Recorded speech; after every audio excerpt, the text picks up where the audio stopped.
Olá, bom dia. No ar mais um Boca no Trombone, seu espaço de consultorias jurídicas e opinião, aqui na nossa Band TV. Muito obrigado para você que nos prestigia sempre aos domingos, interagindo, mandando a sua dúvida das diversas áreas do direito que a gente vai colocando à disposição para a sua participação aqui no Boca no Trombone.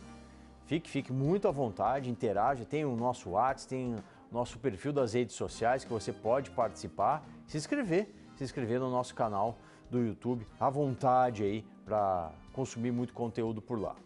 Na edição de hoje, olha só o time que está conosco. Na área previdenciária, a doutora Natasha Bublitz, na área trabalhista, o doutor Pedro Marcon, na área tributária, a doutora Luciana Pereira da Costa e na área do direito da saúde, a doutora Jéssica Mongeló. Todo esse time para interagir e responder dúvidas para vocês. E também preparamos mais conteúdo para a edição de hoje. Vamos ver qual é?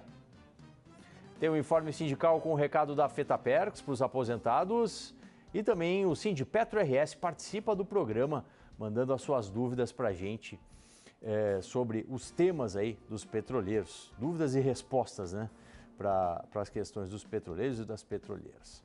Vamos começar? Começando aqui as primeiras questões, chamar a doutora Natasha para responder a Sônia. Doutora, meu esposo estava encostado há 3 anos, agora se aposentou e o salário dele diminuiu. Está certo? Obrigado por estar com a gente, um bom dia.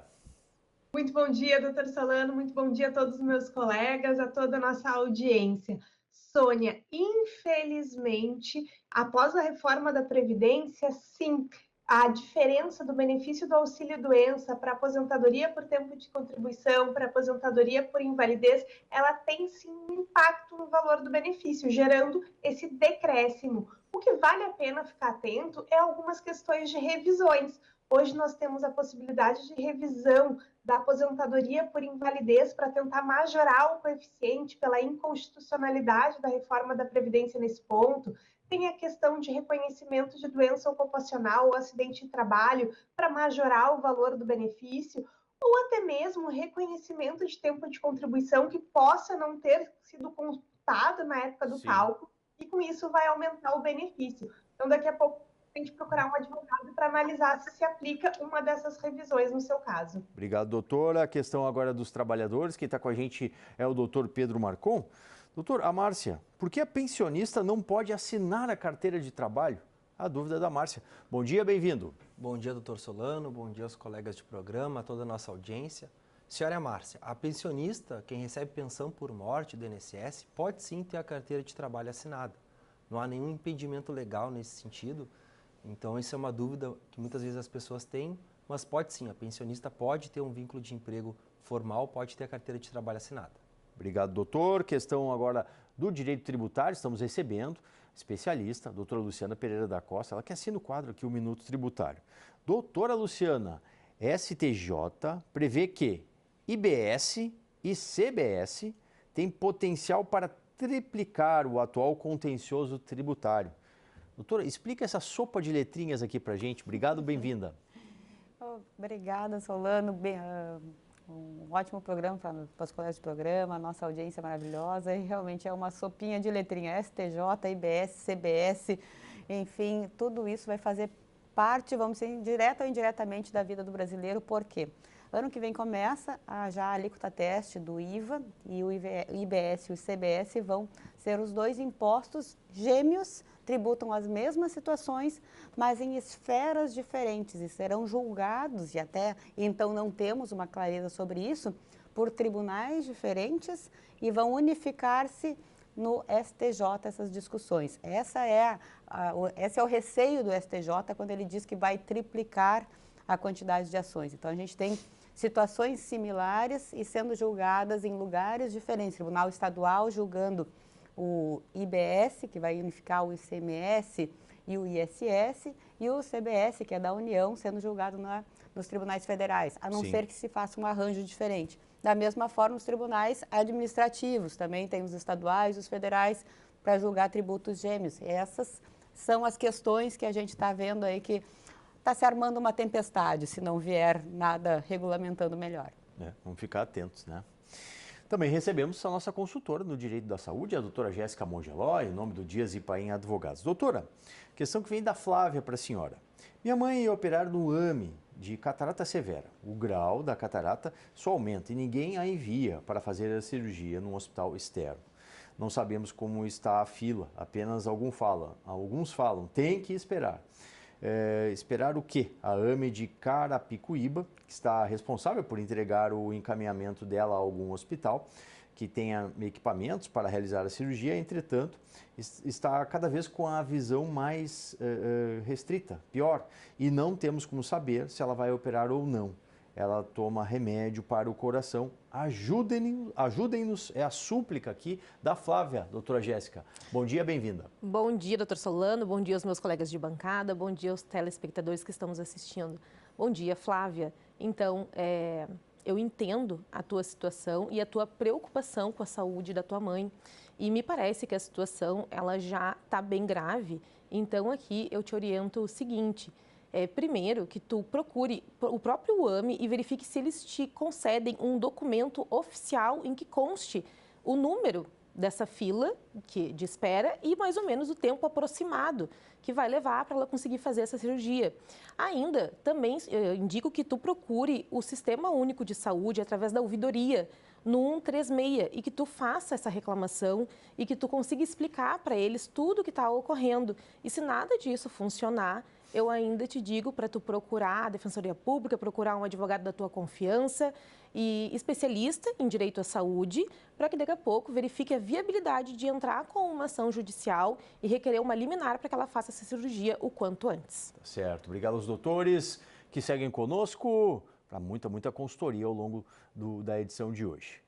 Vamos com opinião? Está chegando a primeira, que é assinada pela FETAPERGS.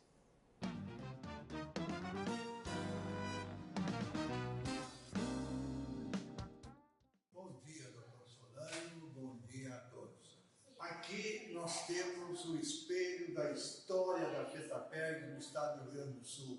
São todas essas entidades que constituem a nossa federação e escrevem essa linda história do povo gaúcho, aposentados e pensionistas, que trazem qualidade de vida, benefício para os nossos aposentados, enfim, trabalham para que nós, aposentados, possamos ter, no final da vida, muitas alegrias, muito lazer, muita vida e muita saúde. Graças ao movimento de abnegados lideranças, diretores e presidentes que constituem essas entidades, que administram e trabalham para que tenhamos mais vida a cada dia. Parabéns para todos os nossos diretores, os nossos associados que fazem acontecer as coisas no nosso estado do Rio Grande do Sul. E sempre voltado em benefício para servir. Estamos aqui para servir os nossos aposentados e também a comunidade como um todo. Porque sabemos que os aposentados arrecadam para o Rio Grande do Sul muitos recursos que beneficiam toda a nossa sociedade, inclusive geram emprego. Um bom fim de semana. Muito obrigado ao presidente José Pedro Kuhn, atento a essas questões, né? Todos preocupados aí, as associações, com essa restrição dura aí que o INSS está fazendo. Ora, FETAPERGS aí tem 40 anos de existência, suas associações muito tradicionais em todo o estado, então que olhe com mais lupa essa questão aí dessa restrição nos valores devidos pelos segurados e às associações. Vamos lá com mais uma dúvida aqui previdenciária para a doutora Natasha Bublis. O Carlos tem o alcoolismo e câncer no esôfago. Estou no auxílio-doença faz 5 anos. Tenho 58 de idade. Posso me aposentar, doutora? Bom dia, Carlos. Sim, é possível que você possa se aposentar, mas vai depender da sua situação, de como o alcoolismo e o câncer no esôfago afetam a sua capacidade de trabalho. Se for constatado que essa capacidade de trabalho, né, ela está inválida de forma permanente, essa incapacidade, é o caso de aposentadoria. Agora, se permanecer em entendimento que é temporário, é o caso do auxílio-doença. Então, tem que analisar com o médico qual que é a sua limitação, se é temporária ou permanente. Obrigado, doutora. A questão agora dos trabalhadores. O doutor Pedro Marcon está conosco.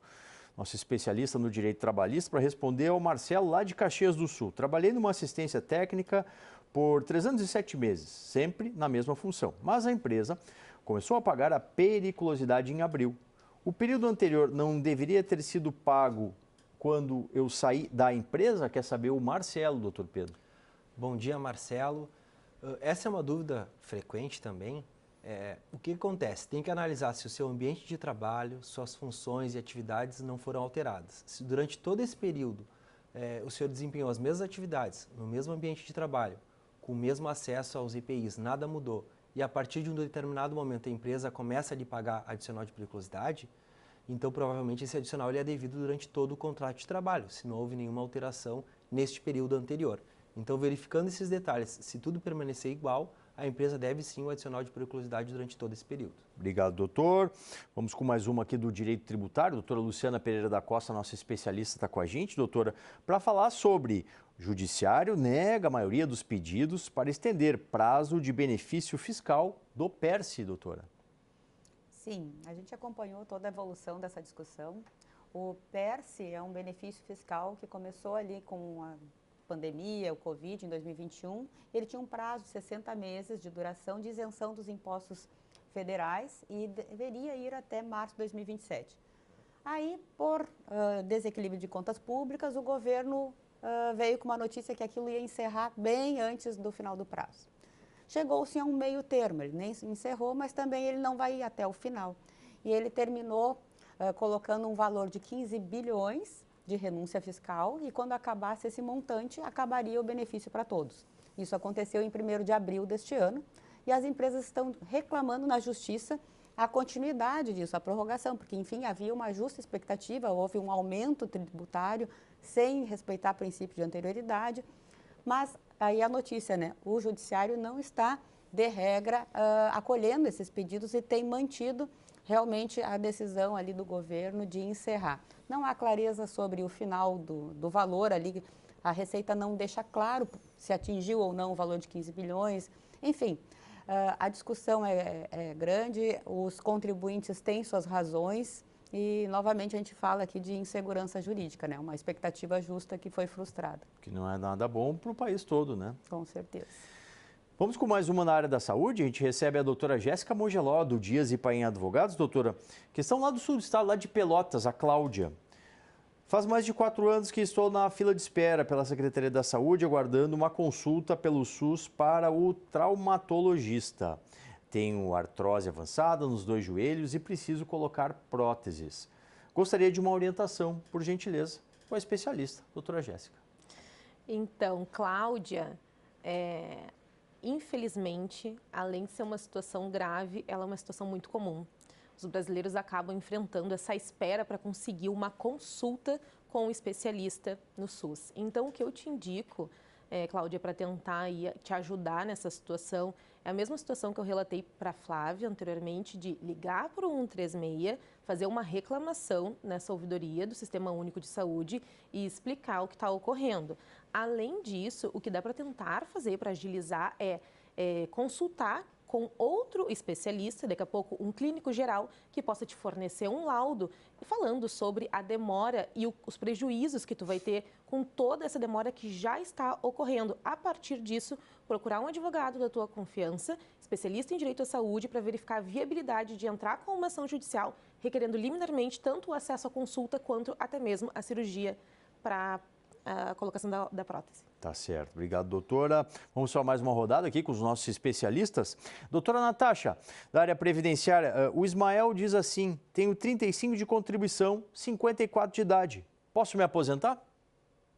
Olá, Ismael. Pelo que colocas, ainda não preencheste nenhum requisito para aposentadoria. Isso porque, com a reforma da Previdência, tu vai ter que se encaixar em uma das regras de transição. Olhando por cima e com os dados que tu nos coloca, me parece que tu passaria numa regra de transição por volta dos 60 anos, um pouco antes de completar o requisito da idade aos 65 anos. Mas é sempre importante fazer um planejamento previdenciário para conferir quando tu vai preencher os requisitos de cada uma das regras e qual que ficará o valor da aposentadoria, para não daqui a pouco esperar mais ou antecipar o benefício e acabar tendo prejuízo financeiro num benefício tão importante que é a aposentadoria. Perfeito, obrigado, doutora. A questão é trabalhista. O doutor Pedro Marcon está com a gente para responder a Jaqueline, doutor. Quando a gente sai de férias, é normal pagar o funcionário quase na metade das férias? O certo não é sair com o dinheiro, doutor? Bom dia, Jaqueline. Sim, a CLT prevê que o prazo de pagamento das férias é até 2 dias antes do empregado sair efetivamente de férias. E o intuito da lei é que a pessoa saia e vá curtir, aproveitar suas férias, com já tendo recebido o dinheiro das férias. Já havia um entendimento consolidado na Justiça do Trabalho que quando o empregador não respeitasse o prazo de pagamento das férias, era devido à dobra das férias, tinha que pagar as férias em dobro. Porém, o STF, numa decisão do ano passado, retirou esse direito da dobra das férias. Então, infelizmente, essa situação de pagamento fora do prazo legal tem ocorrido cada vez mais, porque agora os empregadores não têm nenhuma penalidade que possa ser cobrada na Justiça. Obrigado, doutor. Doutora Luciana Pereira da Costa, do nosso Minuto Tributário, está com a gente. Programa Mover e a Tributação. O que é, doutora? Agora vamos fazer uma coisa interessante, que veio uma lei que vale a pena a gente tocar aqui, porque o nosso país é pioneiro. Quem polui menos, tributa menos. A lógica é essa. Trata-se de uma lei que tem a ver com o setor automobilístico, mas não só o setor, mas toda a cadeia, né, que envolve o setor automobilístico. E ela está voltada, assim, até o início aqui do programa, diz uma expressão interessante, é do poço à roda. Ou seja, começa abrangendo ali desde a extração do combustível, o transporte e o processamento da fonte energética, depois a queima no motor do veículo, tudo isso com incentivos a quem poluir menos, ter menos tributação. Como é que vai funcionar? Como é que funciona? A partir desse tipo de incentivo, tu tem, vamos dizer assim, os comprovantes, os requisitos, tu pode tributar menos e usar esses créditos para abater de tributos. Então, o programa Mover é um programa interessante para a gente trazer aqui, é um dos pioneiros do nosso país, ele tem outras etapas ainda pela frente, mas é uma coisa boa que está talvez trazendo até mais empresas para cá, para o nosso país, e desenvolvimento econômico também. Boa notícia, pauta positiva, sempre bom. Doutora Jéssica Mongeló está com a gente, nossa especialista no direito da saúde. Doutora, posso ser penalizado por entrar na justiça contra o plano de saúde da empresa? Não, não pode ser penalizado, mesmo que a empresa ela arque com o custo total, mesmo que tenha coparticipação, não pode ser penalizado, não pode sofrer nenhum tipo de retaliação. Se o plano de saúde negou algum acesso a algum medicamento que deveria garantir, pode sim movimentar a ação. E se por um acaso tiver algum tipo de problema com a empresa, isso também pode ser judicializado. Tá ótimo. Obrigado aos doutores que seguem conosco. Você continua, mande a sua participação pelas nossas redes sociais. Está na tela aí o QR Code para você fazer a sua inscrição agora no nosso canal lá do YouTube. Também utilize o WhatsApp para mandar suas dúvidas aqui no Boca no Trombone. Tem mais espaço opinativo e ele é assinado pelo Sindipetro RS.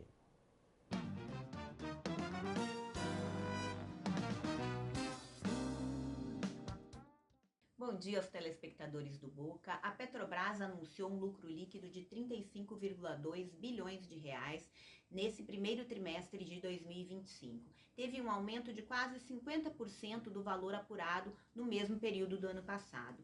Junto com esse anúncio, a estatal divulgou que vai distribuir 11,7 bilhões de reais como dividendos aos acionistas. A Anapetro, que é uma associação que reúne petroleiros acionistas minoritários da Petrobras, reconheceu o bom desempenho da empresa, mas soou um alerta. Será que manter essa política agressiva de distribuição de dividendos é sustentável?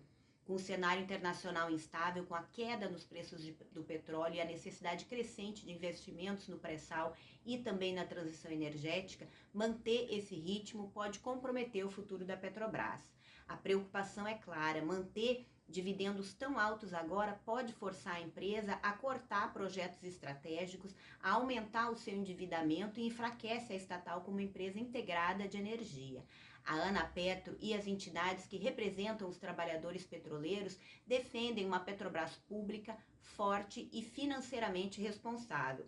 A distribuição de lucros na empresa ela precisa estar alinhada com a sustentabilidade e também com o interesse do povo brasileiro, e não apenas com ganhos de curto prazo do mercado. Um bom final de semana a todos. Muito obrigado a Nalva Faleiro, diretora aí do Sindipetro RS. Rapidinho, antes do nosso intervalo, vou com a doutora Natasha para responder ao Daniel de Sapucaia. Doutora, sou caminhoneiro e vou aposentar na especial. Posso continuar trabalhando de caminhão não sendo especial, doutora? Bom dia, Daniel. Depende. Depende se o tempo, né, como caminhoneiro foi considerado para a tua aposentadoria especial. Se esse tempo foi reconhecido como penosidade, não vai poder ter a continuidade do labor.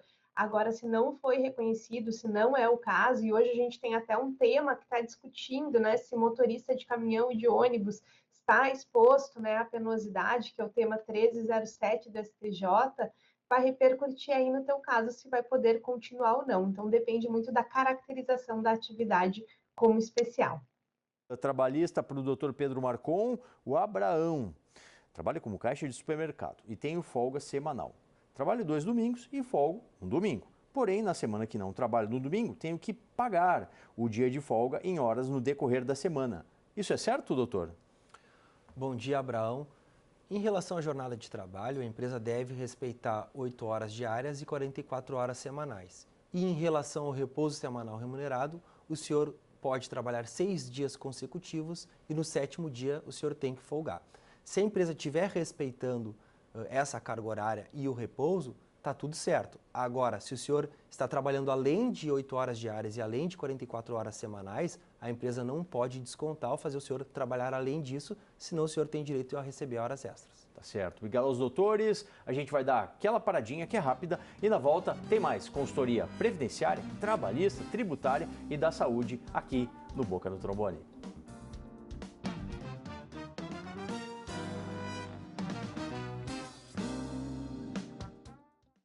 Atenção, fique atento. Beba água pura, livre de vírus e bactérias. Água sem cheiro, sem gosto, com importantes sais minerais, ideal para a sua saúde. Purificadores e mineralizadores de água natural, gelada e alcalina é na WaterSul. WaterSul, atenção total ao cliente. Ligue 3231-4567. WaterSul, 3231-4567.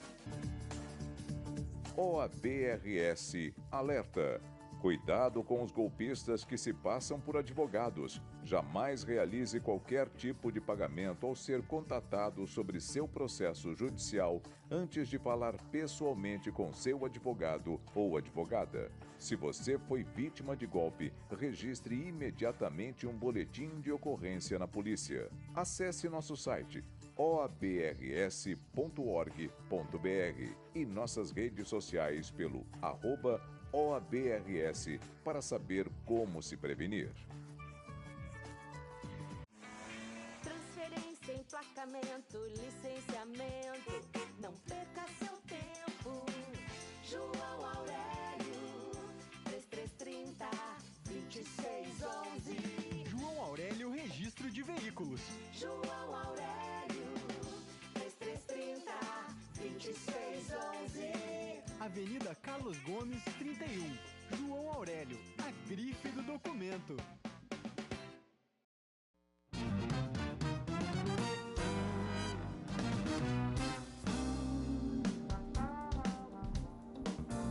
Voltando com o Boca, na manhã do seu domingo, muito obrigado pelo seu prestígio, as suas dúvidas que vão chegando pra gente, via WhatsApp, via rede social. Participe, última perninha aqui do Boca no Trombone.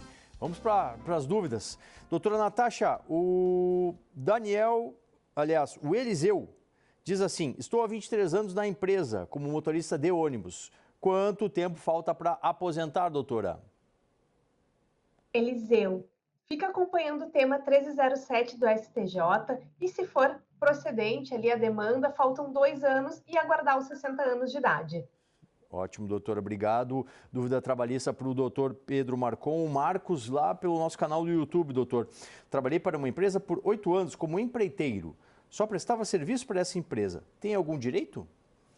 Bom dia, Marcos. Se o seu trabalho era com subordinação, pessoal, habitual e oneroso, o senhor pode sim pedir o reconhecimento do vínculo de emprego. Porém, essa questão agora está suspensa pelo STF, que é o reconhecimento de vínculo de emprego por aquele serviço prestado através de pessoa jurídica. Então, isso vai depender lá do entendimento do STF. Obrigado, doutor. Doutora Luciana Pereira da Costa, mudanças no IOF, doutora. É verdade. E mudanças imediatas, porque vem através de medida provisória. Então, o governo, com essa alteração do IOF, Imposto de Operações Financeiras, ele busca duas coisas: aumentar a arrecadação. Ano passado estava em 68 bilhões o IOF de arrecadação, para passar com essas estimativas de mudança para 106 bilhões, um aumento aí de mais de 50%. E ele também, com isso, tem uma outra consequência, que é evitar que os brasileiros mandem dinheiro para fora. Então, dois objetivos numa medida só. Dura, né? Vamos ver como vai ficar.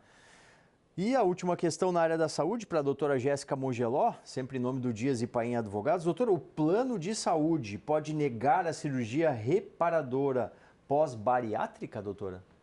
Não, não pode negar, porque a cirurgia reparadora, ela não é mais ou não é somente uma cirurgia para fins estéticos. Ela é também para reparação da saúde física e da saúde mental daquele paciente que precisou passar por uma cirurgia e, por exemplo, ficou com excesso de pele. Então, a ANS já prevê a obrigatoriedade dos planos de saúde cobrirem esse tipo de procedimento. E eu trago aqui uma novidade, doutor Solano, recente, inclusive, do dia 20 de maio de 2025, teve uma reunião pelo Conselho Federal de Medicina em que eles aprovaram a resolução 2429 e agora ampliou aqueles pacientes que precisam fazer, que os médicos podem indicar para fazer a cirurgia bariátrica. Então, antes era só maior de idade, agora não mais. Agora, dependendo da situação, até um adolescente de 14 anos, se ele correr risco de vida, ele já pode ser indicado para fazer uma cirurgia bariátrica. Muito bom. Acabamos com uma bela notícia, então. Agradeço à doutora Jéssica, à doutora Luciana, ao doutor Pedro e à doutora Natasha, todos brilhantes aqui na participação do Boca no Trombone de hoje. Bate-bola? Sim, bate-bola durante a semana lá no @programa Boca no Trombone. Pega aí sua câmera do celular, abra ela e te inscreva no nosso canal do YouTube. Todos esses doutores que aqui estão, na TV, na rádio, também estão com a gente lá no @programa Boca no Trombone no YouTube. E no domingo que vem, o que temos? Temos mais Boca no Trombone a partir das 8h30 aqui na tela da Band TV.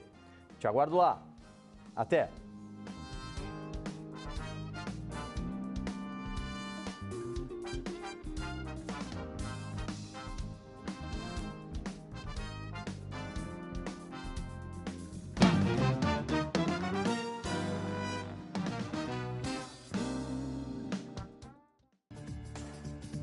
OABRS alerta. Cuidado com os golpistas que se passam por advogados. Jamais realize qualquer tipo de pagamento ao ser contatado sobre seu processo judicial antes de falar pessoalmente com seu advogado ou advogada. Se você foi vítima de golpe, registre imediatamente um boletim de ocorrência na polícia. Acesse nosso site oabrs.org.br e nossas redes sociais pelo @OABRS para saber como se prevenir.